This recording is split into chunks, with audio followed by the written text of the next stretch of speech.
তোমার রশিদ একজন উপস্থাপিকা, তিনি বিভিন্ন সময় বিভিন্ন টিকটকার ধরে নিয়ে এসে বিভিন্ন শব্দ চয়ন করে এবং এই শব্দগুলো বাংলাদেশের সামাজিকতার সাথে সম্পূর্ণ অসঙ্গতিপূর্ণ। আপনি শুনেছেন, উপস্থাপিকা তমা রশিদ এখন তীব্র বিতর্কের কেন্দ্রে। অশ্লীল শব্দ চয়নের অভিযোগে তার বিরুদ্ধে পাঠানো হয়েছে আইনি নোটিশ।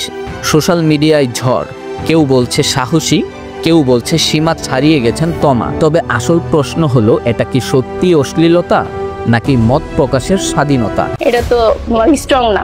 পুদিনা, তোমার হাজবেন্ড কি তোমাকে অন্য জায়গায় বিক্রি করে?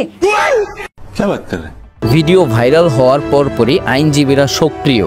আইনি পদক্ষেপ, সতর্কবার্তা, এমনকি মামলা পর্যন্ত হতে পারে। তমা রশিদকে পাল্টা জবাব দেবেন নাকি নীরব থাকবেন এই তুফানের মুখে? কমেন্টে জানান আপনার মতামত কি। বাকস্বাধীনতা নাকি বাউন্ডারির বাইরে? সাবস্ক্রাইব করে থাকুন আপডেট পেতে।